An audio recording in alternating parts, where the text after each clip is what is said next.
یہ چونکہ 18 ایجنسیوں کو ہیڈ کر رہی ہیں، وہی ایجنسی جس کے نیچے جو کینٹ بھی آتے تھے کاؤنٹر ٹیررزم والے، جو مستعفی ہوئے کہ ایران کے خلاف جنگ نہیں کرنی چاہیے تھی، جن کے خلاف اب FBI حرکت میں آئی ہوئی ہے۔ ایک موضوع ہمارا یہ ہے۔ دوسرا آپ نے دیکھا ریاض میں وزراء خارجہ اسلامی ان کا اجلاس کا اعلامیہ بھی آیا سامنے۔ پھر آپ جانتے ہیں پانی کا آج عالمی دن ہے، انڈس واٹر ٹریٹی جو بھارت نے اس کے ساتھ سلوک کیا اس کا جائزہ بھی ہم لیں گے، اور 22 مارچ کو یہ پانی کا عالمی دن آ رہا ہے، تو اس حوالے سے آج ہم ایک پروگرام میں چنگ کریں گے۔ بھارت پہنچی ہیں خاتون فرانسیسی فلم میکر، بھارتی جو دھرم ہے اس سے متاثر ہو کے، مسٹسزم سے، ان کی روحانیت سے، اس نے پھر جو لکھا وہاں پہ جو دلت اور دیگر کمیونٹی کے ساتھ ہوتا ہے مسلمانوں کے ساتھ، وہ بھی ہوش ربا انکشافات ہیں۔ ہم نے آج احمد دی ہے، سینئر دفاعی تجزیہ نگار ہیں جناب ایئر کموڈور ریٹائرڈ خالد چشتی صاحب کو، جنگ کے اوپر بھی بات کریں گے، اور یہ جو امریکی نیشنل انٹیلیجنس کی رپورٹ آئی اس کے اوپر بھی تفصیل سے ان سے بات کریں گے۔ چشتی صاحب، میں نے ذرا خلاصہ باندھنے کی کوشش کی ہے کیونکہ اس موضوع پہ بڑے کم لوگوں نے آج بات کی، اور مجھے ہمیشہ کی طرح امید ہوتی ہے کہ آپ سب سے زیادہ اپڈیٹڈ ہیں اور ان ٹیکنیکل چیزوں کو بہتر سمجھتے ہیں، اسی لیے آپ کو اکثر پروگرام میں زحمت بھی دیتے ہیں۔ سب سے پہلے تو میں سمجھنا چاہ رہا ہوں پاکستانی میزائل ٹیکنالوجی کی رینج کیا ہے، اور وہ صرف بھارت سینٹرک ہیں، کسی اور ملک کے لیے بنائی نہیں گئے۔ ہماری جو آئیڈیالوجی ہے دفاع کی، اس کا کانسیپٹ کیا ہے سر؟ بہت شکریہ جامی صاحب، آپ نے یاد کیا۔ یہ بڑا امپورٹنٹ سوال ہے جس کا جواب بھی آپ نے دیا ہے۔ میں تو آپ کی بات کو سپورٹ ہی کروں گا، اس لیے کہ پاکستان کی آرم فورسز بھی ہم ان کو، آپ نے دیکھا کہ یوم دفاع مناتے ہیں، ہم نے کبھی کوئی اور نہیں دن منایا، ہم ڈیفینڈ کرتے آئے ہیں، اور 5 اور 6 مئی کی اور 6 اور 7 مئی کی اور پھر 10 مئی کی تمام کے تمام واقعات گواہ ہیں اس چیز کے کہ ہم نے دفاع کیا، پہلی بات۔ دوسری بات ایک امپورٹنٹ یاد رکھنے کی ضرورت ہے کہ ہم ظاہر ہے ہمارے کسی ایریا میں ہیجمونک کوئی اوور پاور کرنے کے، ریجنل ایکسپینشن کے کوئی ڈیزائن ہے ہی نہیں۔ ہاں، سوورینٹی اپنی کا ہر صورت دفاع کرنے کا حق رکھتے ہیں اور الحمدللہ کریں گے بھی، اور وہی ہم نے کیا بھی ہے ماضی میں۔ جتنا ایئر فورس کے دوران، جو میری سروس کے دوران جتنا کریئر ہے، ہمیں بتایا جاتا تھا، بریفنگ ہوتی تھی، ہمارا ڈیفینس ہی ہے بس۔ ہم ظاہر ہے اس میں ہم ایک پرویٹیو کاز ضرور امپوز کرتے ہیں۔ تو اگر آپ کے ڈیزائن ہوتے ہیں ریجنل یا ٹرانس ریجنل تو پھر آپ اس طرح کے ویپن رکھتے ہیں۔ ہمارا بالکل انڈیا اسپیسیفک ہے، تمام کا تمام ہماری تینوں مسلح افواج بھی انڈیا اسپیسیفک ہیں، وہ تو بائی کمپلشن ہمیں افغانستان میں یوز کرنی پڑ رہی ہے اور کہیں اور ہم یوز کرتے بھی نہیں ہیں، تو انڈیا اسپیسیفک پہلی بات تو یہی ہے، اور یہ ہماری ڈکلیئرڈ پالیسی ہے۔ یہ کوئی ایسا نہیں ہے کہ ہم نے کوئی کلینٹسٹائن آپریشن خدا نہ خواستہ کبھی کرنا ہے یا کبھی اپرچونٹی کو ڈھونڈنی ہے تو مل جائے تو ہم کر گزریں گے، ایسا ہے ہی نہیں۔ تو جب ہماری ڈکلیئرڈ پالیسی یہ ہے، اور بائی دی وے ہم اپنے آپ کو، ہم نے نیوکلیر بھی ہم ڈیفینسو ہی گئے تھے آپ کے سامنے 1974 میں جب اندرا گاندھی نے لانچ کیا، ایک اپنا نیوکلیر ٹیسٹ کیا، اس کا نام انہوں نے بڑا زبردست نام دیا جناب، اس کا نام دیا انہوں نے اسمائلنگ بدھا 1974، جہاں سے ہمیں انہوں نے کہا کہ جناب پھر آپ بھی اپنا بندوبست کر لیں، ہم نے تو کر لیا ہے، تو ہم ایک ری ایکٹیو ڈیفینسو موڈ میں چلے گئے کہ ہم نے بھی کچھ کرنا ہے۔ پھر تاریخ گواہ ہے، جو دوبارہ جو ایٹمی دھماکے کیے انہوں نے اپنے 3، پھر ہم نے جواب میں 5 کیے، ری ایکشن میں کیے 28 کو۔ تو میں یہ عرض کرنا چاہ رہا ہوں کہ ہم تو ری ایکشن کرتے آئے ہیں، ری ایکٹیو رہے ہیں، ہمارا کوئی ہیجمونک ڈیزائن نہیں ہے۔ یہ ظاہر ہے، یہ ضرور اس میں کوئی شک نہیں ہے کہ جو ویسٹرن میڈیا ہے، خاص طور پر امریکن، اور یہ جو آپ بتا رہے ہیں کہ ان کی جو ڈائریکٹر صاحبہ، نو لیس دین ڈائریکٹر، وہ کہہ رہی ہیں کہ جی پاکستان کے بہت گلوبل اور ٹرانس نیشنل اور ٹرانس ریجنل اور ٹرانس کانٹیننٹل قسم کے ڈیزائن ہے۔ آئی تھنک پاکستان کو صرف ایک فوکس شفٹ کرنے کے لیے اس طرح کی چیزیں لانچ کر دی جاتی ہیں کہ تاکہ ہم obviously میڈیا کا دھیان بھی ادھر چلا جائے۔ پاکستان جتنا پاکستان جب ریلیونٹ ہوتا آیا ہے، آپ دیکھیں اس طرح کے ایلیمنٹ آ جاتے ہیں، ایک یاد کرانے کے لیے دنیا کو، ایک منفی طرف ڈائریکشن دینے کے لیے کہ پاکستان پہ فوکس کریں، اگر مائکروسکوپ پاکستان پر نہیں کی تو دیکھ لیں یہ ایک بہت بڑا خطرہ ہے۔ تو آئی تھنک یہ سب کچھ بھی نہیں ہے سوائے ایک نیریٹو بلڈ کرنا، ایک پرسیپشن، رانگ پرسیپشن بلڈ کرنا، جھوٹ پہ ایک پہاڑ کھڑے کر دینا، اور ظاہر ہے جیسے میں نے کہا انڈین نیشنل انٹرسٹ کو یہ سرو کرتا ہے کہ پاکستان کی ریلیونس نہ رہے، یا ہم جتنا دنیا سمجھتی ہے کہ ہم ایک اسٹیبلائزنگ فورس بن چکے ہیں الحمدللہ، اس ریلیونس کو کم کرنے کی ایک ناکام سی کوشش لگتی ہے، اور اس کے علاوہ کچھ نہیں۔ چشتی صاحب، میں نے ابھی آفیشیل بھی اسٹیٹمنٹ آ گئی ہے فارن آفس کو بھی ایڈ آن کرتے ہیں اس شو میں، جو دفتر خارجہ وہ کہہ رہا ہے کہ یہ جو میزائل صلاحیت ہے پاکستان کی، اس کے اوپر جو امریکی خفیہ اداروں کی رپورٹ ہے یہ بے بنیاد ہے، اور یہ ہماری صرف دفاعی صلاحیت ہے، خود مختاری کے تحفظ کے لیے، امن اور استحکام کے لیے، دفاع کے لیے بنایا گیا۔ میزائل رینج بین البراعظمی سطح سے کم ہے، بھارت کے البتہ طویل فاصلے کے میزائل خطے کے لیے تشویش کا باعث ہیں، اور میں نے خود بھی چیک کیا کہ ان کا جو اگنی 5 اور اگنی 6 ہیں یہ غالباً کو 5000 سے 10,000 کلومیٹر تک رینج کے ہیں. یہ بین البر اعظمی میزائل آئی سی بی ایم کہلا سکتے ہیں. یعنی صاحب یہ بات درست ہے کہ بھارت کے پاس بھارت ایسی تجربے کر رہا ہے کہ جو بین البر اعظمی میزائل ہیں یہ ہوتے کیا ہیں ویسے آئی سی بی ایمز؟ سر یہ بنیادی طور پر صرف رینج بڑھائی جاتی ہے، جس کا مطلب ہے کہ مختلف بوسٹر یا سٹیجز ہوتی ہیں جو فیول سٹیج کرتا ہے مختلف. ظاہر ہے یہ بہت ہائی آلٹیٹیوڈ چلا جاتا ہے، جتنا کانٹیننٹل ہوتا ہے وہ نارمل سپیس پر جس طرح ہوائی جہاز اڑتے ہیں اس پر نہیں جاتا، یہ سپیس میں چلا جاتا ہے، جس کی وجہ سے ظاہر ہے اس کو بہت اسٹرانگ آپ کو موٹر پلس فیول بہت ایکسٹینسو چاہیے ہوتا ہے جو آپ کو پش آؤٹ کرتا ہے انٹو سپیس، اور وہاں جا کر پھر یہ ٹریجیکٹری بناتے ہوا نیچے آتا ہے، اس ڈسٹینس کو کور کرتا ہے. یعنی پہلے یہ اوپر چلا جاتا ہے، اسپیس میں چلا جاتا ہے، اس پہ اسپیس میں لے جانے کے لیے اس کے separate fuel system, navigation system اور ظاہر ہے پاور سسٹم چاہیے ہوتا ہے. جب یہ اوپر چلا جاتا ہے اس کے بعد یہ ڈائیو ڈاؤن کرتا ہے اور اتنے ڈسٹینس پھر سلانٹنگ جاتا ہے، واپس ہمارے فضا میں داخل ہوتا ہے اور ظاہر ایک ہائی سپیڈ پر ہوتا ہے، اتنا ڈسٹینس کور کرتا ہے. اور یہ بنیادی طور پر جیسے میں نے کہا، چاہے جیسے ہمارا شاہین 3 جس کا آپ ذکر کر رہے تھے، وہ اسی رینج سپیسیفک ہی بنایا جاتا ہے. تو جب آپ ایک سٹینڈرڈ فیول ڈالتے ہیں، سٹینڈرڈ انجن اور موٹر پاور ڈالتے ہیں، نیویگیشن سسٹم اس طرح کا کرتے ہیں، تو وہ ایک رینج بڑھانے کے بعد آئی سی بی ایم جس کو کہتے ہیں انٹر کانٹیننٹل بیلسٹک میزائل بن جاتا ہے، جو پاکستان سپیسیفک الحمدللہ ہم نے کسی کا انڈیا سپیسیفک کے علاوہ نہیں بنایا. لیکن انڈیا کے بارے میں رپورٹس پہلے بھی آتی رہی ہیں اور آج نہیں ہوا. بائی دا وے جس چیز کی بات نہیں کرتے، نیوکلیر انریچمنٹ کی پرولیفریشن یا لیکیج بھی انڈیا سے کئی دفعہ رپورٹ ہوئی ہے. اور الحمدللہ جب سے ہم نیوکلیر ویپن کیپیبل بنے ہیں ملک، ہمارا ایک دفعہ بھی کوئی بریچ آف نیوکلیر انریچمنٹ کہہ لیں یا مٹیریل یا را مٹیریل کہیں بھی بریچ نہیں ہوا. ان کا تو اوپن مارکیٹ میں ملتا رہا ہے. وہ report international atomic energy commission نے کنسرن کیا تھا. تو میں نے کہا وہ دھیان کم دیا جاتا ہے، پاکستان کی طرف زیادہ اسپیسیفک کر دیا جاتا ہے. اچھا، گو کہ اس رپورٹ میں وہ جو کاؤنٹر ٹیررزم کی ایفرٹس ہیں عراق اور مل کے، اس کا بھی ذکر کر رہی ہیں کہ پاکستان نے تعاون کیا ہے. جنگ کا بھی ذکر انہوں نے کیا کہ دونوں ممالک لارج سکیل کانفلکٹ نہیں چاہتے تھے، ٹرمپ نے اس جنگ کو روکا ہے. دنیا بھر میں جو دہشت گرد ہے ان کا ذکر بھی کر رہے ہیں، القاعدہ اور داعش کا ذکر بھی کر رہے ہیں. افغانستان کا بڑا بالخصوص ذکر کیا اور لگا کہ اخباری سا بیان انہوں نے اس میں چھاپا ہوا ہے اور پاکستان فرسٹریٹ ہو کے ان کے اوپر حملے کر رہا ہے، یہ ذکر بھی انہوں نے کیا. میں جنرل صاحب آپ سے، جشتی صاحب آپ سے سمجھنا یہ چاہ رہا ہوں اب کہ جو ہماری افغان پالیسی رہی اس میں اب ہم نے اس آپریشن کو فار ناؤ ہالٹ کیا ہے، پاز لگایا ہے اس میں دوست ممالک کے کہنے پہ. آپ کے خیال میں اس کا اثر ہوگا جو سٹرائکس کی ود ان افغانستان، کابل میں، ننگرہار میں، وہ کس حد تک سکسیسفل اور پرسائز تھیں؟ کیونکہ یہ آپ کا ریلیونٹ موسٹ شعبہ ہے اور افغانستان نے جو پروپیگنڈا کیا کہ یہاں پہ ہاسپٹل تھا، what is the reality sir? جی ریئلٹی میں آپ کو اپنے کانٹیکٹ سے کنفرم کر سکتا ہوں. دیکھیے، ایک پہلے میں اس سے پہلے بات بتاتا ہوں، ہماری اسٹریٹجی یا ٹارگیٹنگ اسٹریٹجی اسپیسیفکلی بتاتا ہوں میں کیسے کرتے ہیں. ہوتا یہ ہے کہ جو ایئر فورس میں اپنے ایکسپیرینس کی بنیاد پر میں آپ کو بتا سکتا ہوں، میں ایسے جہازوں پر فلائی کیا ہوا ہے جن کے اوپر جی پی بامز لگتے ہیں. ہم اس کو جنرل پرپز بام کہتے ہیں. جنرل پرپز بام یہ ہوتا ہے اکنامیکل ہوتا ہے، یہ ایریا کے لیے ہوتا ہے، ایک پرٹیکولر ایریا میں فائر کیا جاتا ہے یا ڈراپ کیا جاتا ہے، پھٹتا ہے. اور ظاہر ہے اس کا ایک فائدہ ہے اور ایک نقصان ہے. فائدہ یہ ہے کہ سستا ہوتا ہے، نقصان یہ ہے کہ نسبتاً کولیٹرل ڈیمیج کو اس میں روکنا مشکل ہوتا ہے، بیکاز یہ ایکسپینڈ کرتا ہے، جب پھٹتا ہے تو اس کو کنفائن نہیں کیا جا سکتا. اس کی اپ گریڈڈ ورژن ہوتی ہے پریسیجن گائیڈڈ منیشن، اس کو پی جی ایم کہتے ہیں ہم. پریسیجن گائیڈڈ منیشن کئی طرح کا ہوتا ہے اور وہ مہنگا بھی ہوتا ہے، لیکن اس کا ایڈوانٹیج یہ ہوتا ہے کہ جس ایریا کو آپ نے کرنا ہے ٹارگیٹ یا ایلیمنیٹ کرنا ہے یا ڈسٹروائے کرنا ہے، اس کی ویئر اباؤٹس ڈائمینشن کے and the nature of destruction جو آپ نے کرنی ہے اس پہ کیلکولیٹ کر کے پی جی ایم ڈیسائیڈ ہوتا ہے کہ کون سا ویپن موسٹ سوٹیبل ہے.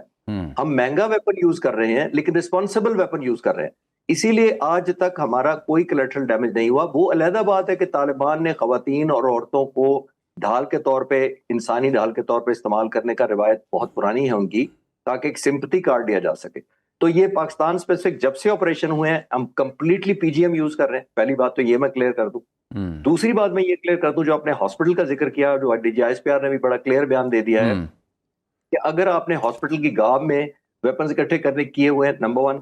دوسرا، آپ نے اگر ڈرگ ایڈکٹس کو اکٹھا کر کے ان کو دہشت گردی کی ٹریننگ دینی ہے یا سوئسائڈ بامبر بنانا ہے، تو وہ ہمارے سے لینا دینا نہیں ہے. میں نے وہ تصویریں بھی دیکھی ہیں جو ہم نے ناک آؤٹ کیا، جو ٹارگٹ کیا ہے وہ ایگزیکٹ وہی ٹارگٹ ہیں جو ہمارے انٹینڈڈ ٹارگٹ تھے. نیئر بائی ویسینٹی ہاسپٹل سے اس سے زبردستی لنک کیا گیا ہے جسٹ ٹو کریٹ سمپتھی. لوگوں کی انٹرنیشنل میڈیا کیونکہ جلدی اٹینشن ڈرا کر لیتا ہے، خاص طور پر ڈرگ ایڈکٹ کا نام آتے ہی آپ کے ذہن میں ایک سافٹ امیج آ جاتا ہے ایک ملک کے نام سے. اگر وہ ڈرگ ایڈکٹ کے بارے میں اتنے کنسرن ہیں تو جامی صاحب آپ جیسے سینئر جرنلسٹ کو پوچھنا چاہیے کہ تو ڈرگ بنتی کہاں سب سے ایگزیکٹلی ایڈکٹ کون کر رہا ہے سب سے زیادہ دنیا میں؟ سب سے زیادہ پیسہ کون کما رہا ہے ایڈکشن سے؟ تو ایک طرف آپ morality اور ethics کا دنیا کو چاہتے ہیں لیکن اپنی اکاؤنٹیبلٹی بھی کرنی چاہیے. میرا خیال ہے سب سے اہم سٹیٹمنٹ دیجیے اس پہ کہ جو میر صاحب کے ساتھ گفتگو تھی، میں جو مفہوم سمجھاؤں وہ یہ ہے، اور اب سائنس بھی ہمیں اس بات کو ویٹ کر رہی ہے کیونکہ عام انسان تو اس حد تک نہیں جا سکتا، کہ دنیا میں جتنے بھی نشئی ہیں وہ ضروری نہیں کہ خودکش بمبار یا دہشت گرد ہوں، لیکن دنیا میں جتنے بھی خودکش بمبار یا دہشت گرد ہیں یہ لازم ہے کہ وہ نشئی ہوں، ڈرگ ایڈکٹس ہوں. تو یہ تو اس کو ویٹ کر رہی ہے اب جدید تحقیق بھی. چشتی صاحب میں اب آپ ذرا آگے بھی چلتا ہوں. سر آپ یہ بتائیے گا کہ یہ سو فار جو اسٹرائکس ہیں سفیشینٹ انف ہیں to damage their arsenal depot, اور جتنا ان کے پاس اس کا اسلحہ، ڈرونز بھی اسمبل ہو رہے تھے وہاں پہ، خودکش بھی تھے، سامان بھی تھا نیٹو کا، will it be enough? No, enough is a relative term Jami صاحب. Enough ان کے لیے کیا ہے، enough ہمارے لیے کیا ہے. لیکن یہاں بھی ہم بہت رسپانسبلٹی دکھا رہے ہیں. بڑی دلچسپ بات یہ ہے کہ ہم well measured, well calculated and well focused کر رہے ہیں. ہماری جو کیپیبلٹی ہے اس سے enough کے بہت آگے ہے الحمدللہ. لیکن اس کو کرٹیل کرنے کا مقصد یہ ہے کہ ہم بردر ملک ہے، کولیٹرل ڈیمیج نہیں چاہتے. ہم ایک حد سے زیادہ جہاں فوکس پنشمنٹ دینی ہے، پروہیبٹیو کاسٹ امپوز کریں، اتنے ہی کر رہے ہیں. اس لیے لیڈر آف اسکلیشن کو بہت زیادہ کنٹرول کیا جا رہا ہے. ایون جو اکتوبر پچھلے سال میں ہم نے اسٹرائک کی تھی، میں کنفرم کر سکتا ہوں آپ کو کہ اگر 100 ٹارگٹ ڈیلیبریٹ ہوا تھا فائنل ناک آؤٹ کرنے کے لیے، تو شاید 7 to 8% ایکچوئل آتھورائز کیا گیا تھا کہ ان کو ناک آؤٹ کرنا ہے آرڈر آف پریفرنس کے حساب سے، اور ان کی ہمارے خلاف لیتھیلٹی کی وجہ سے کہ کتنا خطرناک ہمارے خلاف ہو سکتا ہے، ان کو ناک آؤٹ کرتے ہیں. تو ہماری یہ پریفرنس نہیں ہے کہ جو افغانستان میں نظر آئے گا ملٹری ریلیٹڈ ہم اس کو ناک آؤٹ کریں گے. ایسا نہیں ہم کر رہے، ہم بڑے ذمہ داری سے کر رہے ہیں. اور سب سے بڑا ثبوت اس کا گواہ ہے کہ ہم نے عید پر جو سیز فائر کیا یونیلیٹرل.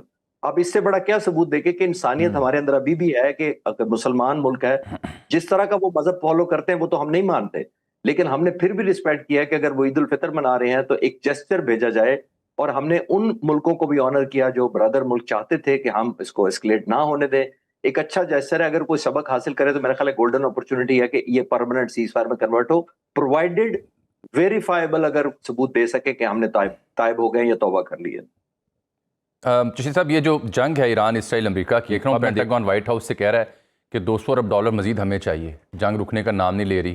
امپورٹنٹ موسٹ جو آئل فیلڈ ہے پارس، اس کو ہٹ کیا گیا. ٹرمپ نے اسرائیل کو بھی منع کیا ہے، قطر کو ہٹ کیا گیا ہے. آب نے ہرمز جوں کی توں ہے، نیٹو پیچھے ہٹ گئی ہے.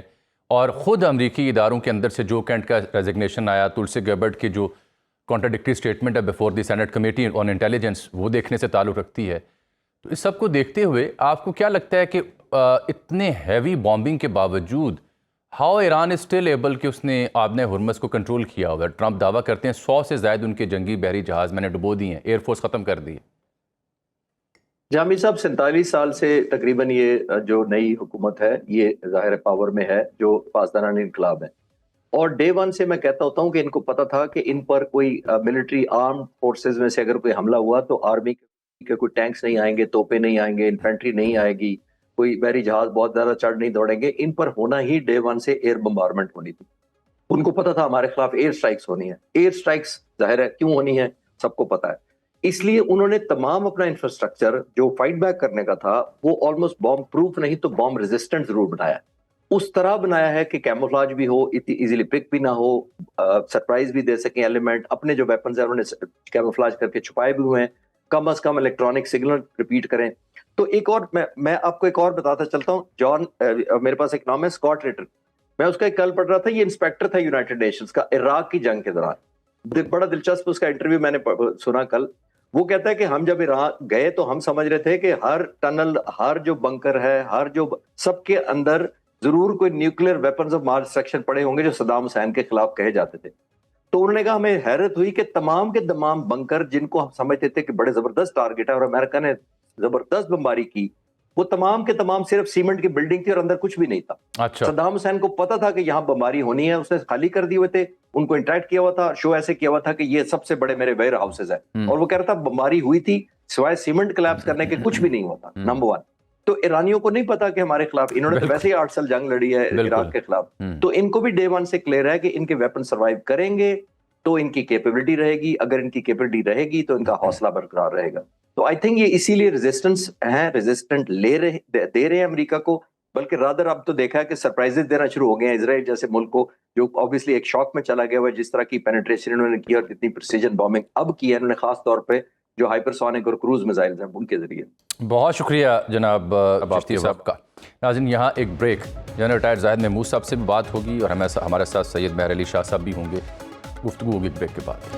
پروگرام میں آپ کو خوش آمدید کہتے ہیں۔ جنگ کے اوپر تو ہم بات کر رہے ہیں، ملکی سیاست کے اوپر بھی بات کرتے ہیں۔ جو امریکی خفیہ اداروں کی رپورٹ آئی، پاکستان کا رد عمل، وہ بھی آپ نے سنا، لیکن کچھ اس کے علاوہ بھی انتہائی اہم مسائل ہیں، اہم موضوعات ہیں جو ہماری مستقبل سے جڑے ہوئے ہیں، ہماری زندگیوں سے جڑے ہوئے ہیں، جیسے کہ انڈس واٹر ٹریٹی، کیونکہ پانی بہت بڑا مسئلہ ہے۔ بھارت نے یک طرفہ طور پر اس ٹریٹی کو ان ابینس رکھا ہوا ہے۔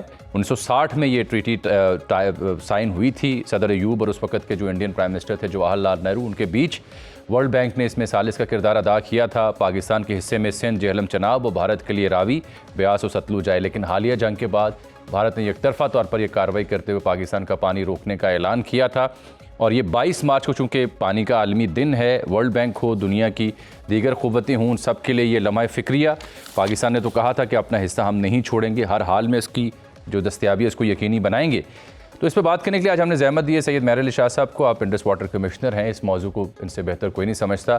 شاہ صاحب بہت شکریہ آپ کے وقت کا۔ میں سمجھنا یہ چاہ رہا ہوں کہ یہ جو بین الاقوامی معاہدوں کی ساکھ ہے اور جو بھارت کا ڈیسیژن ہے، اس سب کو دیکھتے ہوئے ابھی اسٹیٹس کیا ہے ہمارے حصے میں آنے والے پانی کا؟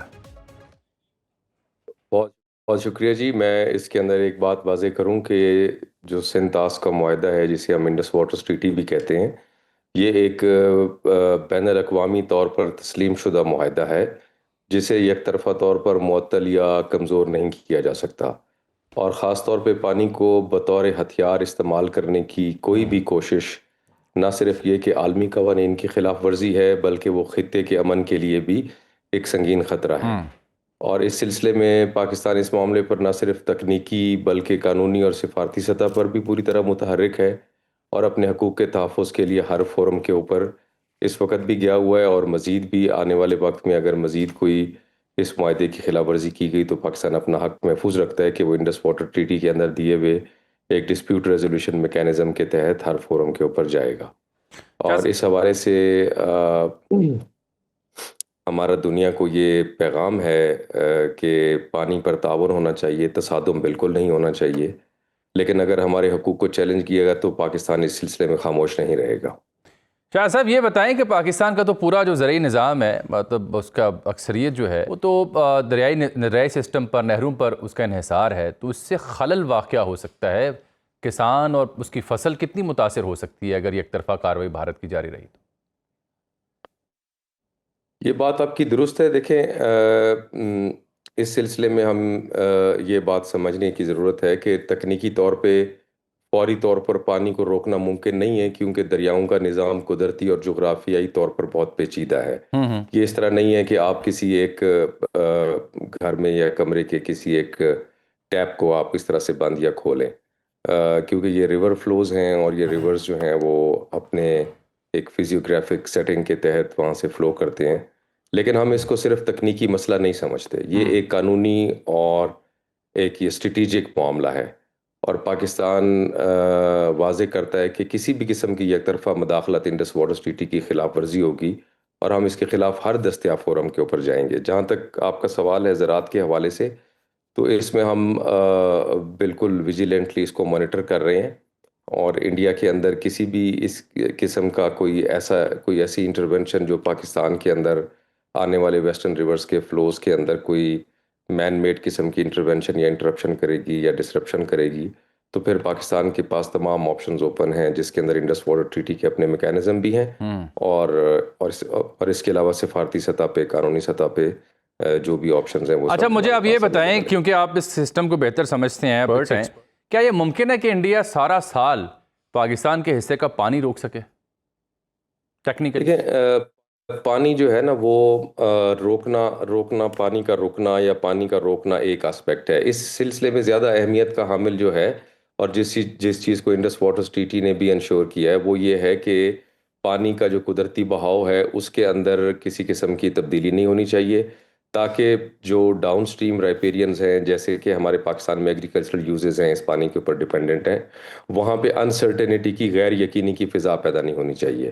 تو اس سلسلے میں اپ سٹریم پہ اگر ویسٹرن ریورز کے اوپر انڈیا کچھ ایسے منصوبے بناتا ہے جن کے ذریعے وہ ویسٹرن ریورز کے پانی کے نیچرل پیٹرن کو کنٹرول کرنے کی صلاحیت حاصل کر لیتا ہے، تو نیچرلی پانی اگر نہ بھی رکے مکمل طور پہ تو بھی اس صورت میں پاکستان کی طرف آنے والے پانی کے بہاؤ کے اندر جو ہے وہ سیریس قسم کی ڈسرپشنز آ سکتی ہیں، جس میں اپنی مرضی کے مطابق پانی کا بہاؤ تیز کر دینا اور پھر اپنے ڈیمز کے گیٹس کو کلوز کر کے اس پانی کو روکنا۔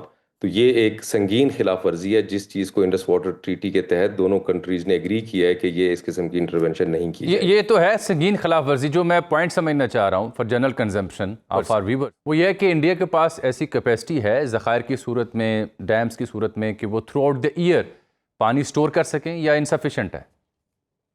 دیکھیں اس وقت اگر ہم بات کریں تو اس وقت ویسٹرن ریورز میں جو سب سے زیادہ ولنریبل ریور ہے ہمارا وہ چناب ہے، اور چناب کے اوپر انڈیا کے پاس اس وقت صرف بغلیہار ڈیم کی شکل میں ایک کیپیسٹی اویلیبل ہے، جس کو اگر وہ مال آپریٹ کرے یا اس کے اندر وہ پانی کے قدرتی بہاؤ کے اندر کوئی تبدیلی لے کے آنا چاہے تو ونٹر سیزن کے اندر اس کے پاس یہ کیپیبلٹی ہے جس میں وہ 3 سے 4 دن تک پاکستان میں آنے والے پانی کے بہاؤ میں ایک سگنیفیکنٹ خاطر خواہ قسم کی کمی لا سکتا ہے، اور پھر سمر سیزن کے اندر یہ کیپیبلٹی یا یہ والا ڈیوریشن کم رہ جاتا ہے کیونکہ نیچرلی طور پہ ریورز میں کافی پانی ہے۔ لیکن آنے والے وقتوں میں جس طرح کے منصوبے کے اوپر وہاں پہ کام ہو رہا ہے، اس کے اندر سوال کوٹ ہے، اس میں رتلے ہے، اور بھی ان کے اوپر کیرو اور کوار ہیں، اور بھی منصوبے ہیں، پکل دل ہے، تو وہ منصوبے اگر وہ اس ٹریٹی کے دیے ہوئے ڈیزائن کی خلاف ورزی میں بنائے گا تو نیچرلی اس کے پاس یہ کیپیسٹی آئے گی، اور یہ خلاف ورزی جو ہے جیسے میں نے آپ کو بتایا کہ پھر پاکستان کے پاس جو اویلیبل آپشنز ہیں وہ ہم ایکسرسائز کریں گے۔ شاہ صاحب، لیکن جو ہمارا خطہ ہے یہ سب سے زیادہ متاثر کلائمیٹ چینج سے،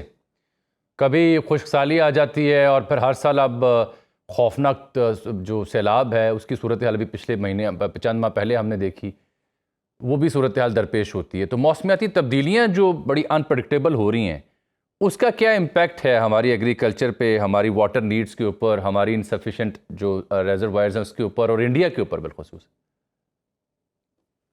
جی بالکل، یہ آپ نے ایک بہت ہی امپورٹنٹ پوائنٹ کی طرف جو ہے وہ توجہ دلائی۔ اس میں پاکستان نیچرلی ایک ایسا کنٹری ہے اس وقت گلوب پہ اور ورلڈ کے اندر کہ جس میں جو کاربن ایمیشنز کی اگر بات کی جائے تو اس میں پاکستان کی کنٹریبیوشنز آلموسٹ نیگلیجیبل ہیں، تو جب کہ ہمارے اوپر پاکستان میں اس کے اثرات سب سے زیادہ ہم پہ پڑتے ہیں، تو دیر فور پاکستان کلائمیٹ جسٹس کا سب سے بڑا دائی ہے، اور اس لیے اب جو ہے ہمارا موقف یہی ہے کہ عالمی برادری کی یہ ذمہ داری ہے کہ وہ پاکستان جیسے ممالک کی معاونت کرے۔ ٹھیک، بہت شکریہ آپ کا مہر علی شاہ صاحب، قیمتی وقت کا۔ اس موضوع پر ہماری نظر رہے گی ناظرین، لیکن ہم واپس آتے ہیں، اور یہ جو ایران، اسرائیل اور امریکہ جنگ ہے اس میں بڑی امپورٹنٹ کچھ ڈیولپمنٹس، اس کا ذکر بھی کریں گے۔ اگلے چنک میں ہم جنرل ریٹائرڈ زاہد محمود صاحب سے بات کریں گے، لیکن میں عرض کروں کہ یہ جنگ اس لیے بھی بڑی بھیانک اور گھمبیر ہوتی جا رہی ہے کہ اب پینٹاگون وائٹ ہاؤس سے امریکہ ایران جنگ کے لیے $200 ارب کا مطالبہ کر رہا ہے۔ یہ واشنگٹن پوسٹ نے خبر جاری کی ہے کہ ایک سینئر حکومتی عہدیدار کے مطابق انہوں نے 200 ارب مزید منظوری کی بات کی ہے کہ رقم کم پڑ گئی ہے۔ یہی نہیں بلکہ واشنگٹن پوسٹ نے ایک اور خبر دی کہ جو مارکو روبیو ہیں اور پیٹ ہیگزت ہیں، جو ان کے سیکرٹری دفاع ہیں، ان کی رہائش گاہ کے اوپر ڈرونز دیکھے گئے ہیں نامعلوم۔ یہ اس لیے امپورٹنٹ نکتہ ہے کہ کیا یہ سرویلنس کے لیے گئے وہاں پہ ڈرونز جو ہیں، یا کسی دشمن ملک نے ان کے بھیجے؟ اتنی دور تک ڈرون بھیجنے کی صلاحیت ایران کے پاس وہ موجود نہیں ہے۔ تو یہ اسکیپٹیکل ایک معاملہ ہے، کیونکہ جو کینٹ اور اس سے پہلے جتنی بھی خفیہ رپورٹس آ چکی ہیں، بالخصوص ٹکر کارلسن نے جو تجزیے کیے امریکی کامنٹیٹر، ان کے مطابق یہ بھی خدشہ ہے کہ یہاں پہ انتظامیہ فالس فلیگ کر سکتی ہے، کوئی 9/11 جیسا دہشت گردی کا واقعہ کر سکتی ہے، اور پھر اس کو جواز بنا کر ایران میں فوجیں بھیجنے کا معاملہ بھی آگے بڑھ سکتا ہے۔ یہ جو تلسی گیبرٹ کی رپورٹ کا میں ذکر کر رہا تھا، یاد رہے کہ اسی محکمے میں جو نیشنل انٹیلیجنس ہے، یہاں پہ کاؤنٹر ٹیررزم کا یہ سربراہ تھا جو کینٹ، جو مستعفی ہوا۔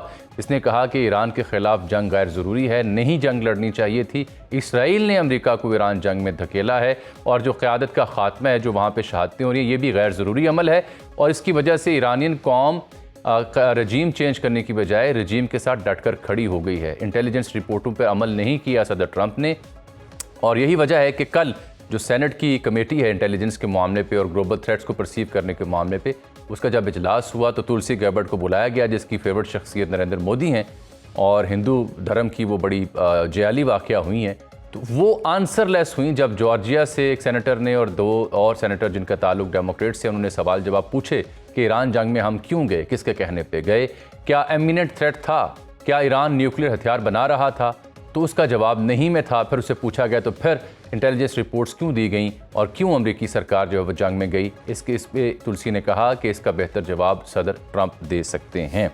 اچھا، میں یہ بھی عرض کروں آپ سے کہ اب جو امریکی صدر نے جو اسرائیل نے بمباری کی پارس جو گیس فیلڈ ہے جو 70% رہائشی علاقوں کو گیس دیتی ہے ایران میں اور دنیا کی ایک بڑی گیس فیلڈ ہے کیونکہ مشرق وسطیٰ، قطر، ایران اس سے جڑے ہوئے ہیں، دیگر ممالک کو بھی گیس یہاں سے جاتی ہے، اس کو اسرائیل نے ٹارگٹ کیا۔ تو جواب میں پھر جو اسپیکر ہیں ایرانین اسمبلی کے قالیباف صاحب، ان کا ٹویٹ تھا کہ این آئی فار این آئی، آنکھ کے بدلے آنکھ والی صورتحال اس جنگ میں ہو چکی ہے، ہم بھی ٹارگٹ کریں گے۔ انہوں نے پھر قطر میں اور دیگر ممالک میں ٹارگٹ کیا ہے مختلف تنصیبات کو۔ ہم جنرل زاہد صاحب سے بات کریں گے ایک بریک کے بعد۔ پروگرام میں ایک بار پھر سے آپ کو خوش آمدید کہتے ہیں۔ ابھی ہمیں جوائن کیا دفاعی تجزیہ نگار جناب جنرل ریٹائرڈ زاہد محمود صاحب نے، ان سے ہم بات کر لیتے ہیں۔ بالخصوص یہ جو نیشنل انٹیلیجنس امریکہ کی رپورٹ سامنے آئی ہے اس پہ دفتر خارجہ کا بیان بھی آ چکا ہے، اور میں نے عرض بھی آپ سے کی کہ یہ ضروری نہیں کہ امریکی حکام کے لیے یہ بائنڈنگ ہو، کیونکہ پاکستان کی اس میں بڑی اسٹیٹڈ پوزیشن ہے، تو اس میں ایک ایلیمنٹ آف تلسی کا جو دھرم ہے اس کی جھلک ہمیں دکھائی دیتی ہے، کیونکہ جو پاکستان کا میزائل سسٹم ہے، میں ابھی آپ کو سلائیڈ دکھاتا ہوں ایک، جس میں پاکستان کے مختلف میزائلز کی رینج لکھی ہوئی ہے۔ اس میں شاہین 3 جو ہے سب سے زیادہ کچھ 2700-2800 کلومیٹر تک کی مار کر سکتا ہے، مطلب انڈیا کے ہر کونے میں جا سکتا ہے۔ یہ وہ آپ دیکھ سکتے ہیں مختلف میزائلز اور ان کی جو رینج ہے۔ تو ٹیکنیکلی، ریشنلی اسپیکنگ، عقل کی بنیاد پہ سوچا جائے تو پاکستان کا کوئی بھی سسٹم دفاع کا وہ انڈیا سینٹرک ہونے کے علاوہ کسی اور ملک، کسی اور براعظم کے لیے بنا ہی نہیں، نہ پاکستان کی دفاعی ڈاکٹرین اس کی اجازت دیتی ہے، تو اس لیے یہ رپورٹ من گھڑتی ہم اسے کہہ سکتے ہیں۔ جنرل صاحب سے بات کریں۔ جنرل صاحب، میں نے بھی چارٹ بھی دکھایا مختلف جو میزائلز ہیں، یہ جو رپورٹ ہے ان کی، یہ امریکہ سینٹرک ہتھیار تو ہم نہیں بناتے، پیورلی بھارت سینٹرک، بھارت سے خطرہ ہے اس لیے دفاع کے لیے ہم نے یہ ہتھیار بنائے ہوئے ہیں، کیا کہیں گے آپ؟ صاحب، یہ تو ایک امریکہ کے پالیسی رہی ہے کہ اسٹک اینڈ کیرٹ، وہ کچھ نہ کچھ ایک ایشو رکھتے ہیں۔ پاکستان از اے نیوکلیئر کنٹری، یس، برداشت نہیں ہوتا لوگوں سے، لیکن ہمارے پاکستان میں انڈیا اسپیسیفک کنٹری ہے جی، ہمارا ایک ہی اینیمی ہے الحمدللہ، اور وہ ہے انڈیا، اور انڈیا ہمارے ایگزسٹینشنل چونکہ تھریٹ ہے، اس لیے and we both are nuclear country, تو جو کریڈیبل نیوکلیئر ڈیٹرنس کی مینٹیننس ہے وہ پاکستان کے لیے بڑی ضروری ہے جی۔ یو کین ہیو میزائلس، لیکن اگر آپ کے ڈیٹرنس اسٹیبلش نہیں کر سکتے تو آپ کا سارا جو سیکورٹی آرکیٹیکچر ہے یا جو ڈیفینسو آرکیٹیکچر ہے وہ انڈر کوسچن چلا جاتا ہے۔ تو Pakistan is India specific, Pakistani programs, Pakistani training, Pakistan کی فوج، پاکستان کی قوم ایک ہی انڈیا کے اوپر اسپیسیفک ہے۔ اب انڈیا اور 2750 بھی اس لیے کہ ان کے آپ کو پتہ ہے ایڈمن بار اور وہاں پہ جو ان کے نکوبار ایڈمن جو وہاں پہ ان کی ملٹری ایسیٹس ہے، it is because of that, so we can reach there. and ایک چیز اور بڑی کلیئر کر دو جی، انڈیا جہاں جہاں اپنے ان کے ایسٹ جا سکتے ہیں سمندروں میں یا جہاں سے وہ ہمیں اٹیک کر سکتے ہیں، پھر پاکستان اس کو میچ ضرور کرتا رہے گا، یہ یاد رکھیے گا۔ اسٹینڈ آف سے یہ نہیں ہو سکتا کہ اسٹینڈ آف سے رہ کے وہ نیوکلیئر کیپیبل میزلز بھی ان کے اور وہ پاکستان اس کا ٹارگٹ ہوتا رہے۔ اگر وہ اسٹریٹجی میں لے کر جاتا ہے، ان کے پاس تو میزائل ہیں 10,000 سے زیادہ ہیں رینج کے ہیں، یہ میزائل ضرور تھریٹن کرتے ہیں پوری دنیا کو، انڈیا کو ہمیشہ وہ ایک اگنور کرتے ہیں۔ اور تلسی کا دوسرا یہ جو انوائرمنٹ اس وقت بنی ہے، دو کہ پاکستان بورڈ آف پیس میں بھی ہے، we have a very good relationship with president Trump, but جو ہم نے ایک قرارداد آپ کو پتا ہوگا جو ایران کے اوپر آئی جی، اس پہ ہم نے کنڈیم کیا امریکن اور اسرائیلی ایگریشن کو، تو پروبیبلی اس کا بھی تھوڑی سی انہوں نے جھلک کرائی ہے کہ جی اچھا اگر آپ بالکل الائن نہیں ہوں گے ہمارے انٹرسٹ کے ساتھ تو یہ تھوڑا سا تھریٹ آپ کو دینے کی کوشش کی ہے۔ بٹ اینی ویز پاکستان کے اوپر یہ پہلی دفعہ الزام نہیں لگ رہا، وہ ایک کریٹ ضرور کر رہے ہیں ایک انوائرمنٹ، تاکہ پاکستان جو موجودہ حالات میں ہے وہ زیادہ الائنمنٹ اپنی جو ہے وہ یا اپنی ایکٹیویٹیز کو جو ویسٹرن انٹرسٹ امریکن جو انٹرسٹ ہے اس کے ساتھ الائن ہی رکھیں، اور اس کانٹیکسٹ میں انہوں نے کرائی ہے۔ But Pakistan is very clear about our defensive missile. General صاحب، میں یہ دیکھ رہا ہوں کہ جو انڈیا کے بارے میں بھی لکھا گیا نا کہ وہ بھی میزائلز بنا رہے ہیں اور بالخصوص نیوکلیئر کیرنگ میزائل جو ہے وہ بنا رہے ہیں، لیکن وہ لائن لکھنے کے بعد یہ نہیں لکھا گیا کہ اس سے خدشہ ہے، حالانکہ وہ بین البر اعظمی ہے. جیسے میں نے چیک کیا اگنی 5 اگنی 6 کوئی 5000 8000 تک کلومیٹر تک رینج ہے. تو یہ دوہرا معیار نہیں ہے؟ یہ جامی صاحب اس موجودہ حالات میں دا ماڈرن ورلڈ یہ دوہرا معیار، morality, moral ascendancy, moral power, humanity, یہ مذاق سا بن گیا ہے جی. جینوسائیڈل اپلیکیشنز آپ دیکھتے ہیں، ابھی کہتے ہیں نا کہ یورپ کو بڑا خطرہ ہے جی کہ ایران سے، اور یورپ کو سب سے بڑا خطرہ اسرائیل سے ہونا چاہیے. یورپ کو خطرہ اور ان ممالک سے ہونا چاہیے جن کے ایکسپینشنسٹ ڈیزائنز ہیں. یورپ کو جس طریقے سے ابھی پھینک، تو آپ بڑے بڑے یہ چیزیں بڑے اینیمیز کو شو کرتے ہیں. اینی ویز بھارت کو چونکہ انہوں نے ریسنٹ پاسٹ میں ایک رول دیے رکھا، اور اب بھی دوبارہ شاید امریکہ چاہے گا، آج ان کے حالات ٹھیک ہو گئے تو وہ امریکہ دوبارہ رول انڈو پیسفک میں ایک نیٹ سیکیورٹی پرووائڈر کے طور پہ وہ رکھنا چاہ رہے ہیں. Though it is a personal claim by India کہ جی میں نیٹ سیکیورٹی پرووائڈر ہوں، بٹ پرائمریلی وہ ایک واچ ڈاگ رکھنا چاہتے ہیں ٹو کاؤنٹر چائنا. اور چائنا کا جو ایسٹ میں یا ویسٹ ایشیا اور ایسٹ کے اندر جو اس کی ڈیزائنز ہیں، تو وہ چائنا کے خلاف اس کو رکھنا چاہیے، اس لیے وہ تھوڑا سا اگنور کرتا ہے، ٹیسٹ اپروولز دیتے ہیں. This is how this cruel world is working جی. یہ معیار شیار یہ بالکل بھول جائے. ابھی آپ دیکھیں نا، اسرائیل کو امپیونٹی کے ساتھ جینوسائیڈل اپلیکیشن اس کو کوئی پوچھنے والا نہیں ہے، ہیومن رائٹس کی وائلیشن کرتا ہے. انڈیا جو ہے وہ کشمیر میں ان کے لاز دیکھ لیں، ریجن کے اندر ایک بلی کرتا ہے، لیکن چونکہ اس ڈیزائن میں فٹ ہوتا ہے، تو it is the bilateral and personal interest. This is policy based on the interest of United States of America. Multilateralism کو already اس نے چیلنج کر دیا یہ واریں چھیڑ کے. تو یونیلیٹرلزم میں وہ صرف اپنے انٹرسٹ کو گارڈ کرتا ہے. And of course this should not be a surprise phenomenon for us. یہ فرمائیں کہ یہ پاکستانی جو ہتھیار ہیں بھارت کے لیے، ان کی رینج کیا ہے؟ کیا ہم یہ اپنے عوام کو بتا سکتے ہیں کہ بھارت کے ہر حصے تک مار کی جا سکتی؟ پاکستان جو ہے وہ جہاں تک انڈیا پلیٹ فارم اپنے لے کر جائے گا، جہاں سے تھریٹ ایمینیٹ ہوگی اینڈ کیپیبلٹی ہوگی، Pakistan will keep matching those capabilities. Intentions پہ تو ہم تیاریاں نہیں کرتے. Militaries never respond to the intentions, militaries respond to the capabilities of the enemy. تو جو کیپیبلٹی انڈیا کے پاس ہے to strike Pakistan, to maintain credible deterrence of Pakistan will keep matching. اس کے علاوہ پاکستان کے کوئی ڈیزائنز نہیں ہے، ہمارا کوئی امریکہ سے نہ دشمنی ہے، نہ ہم کرنا چاہیں گے، نہ ہماری اور اسرائیل سے کوئی دشمنی ہے، نہ ہم کرنا چاہیں گے. لوگ اکثر اسرائیل کے کانٹیکسٹ میں یہ بات کرتے ہیں جی وہاں تک ہم پہنچنا چاہ رہے ہیں.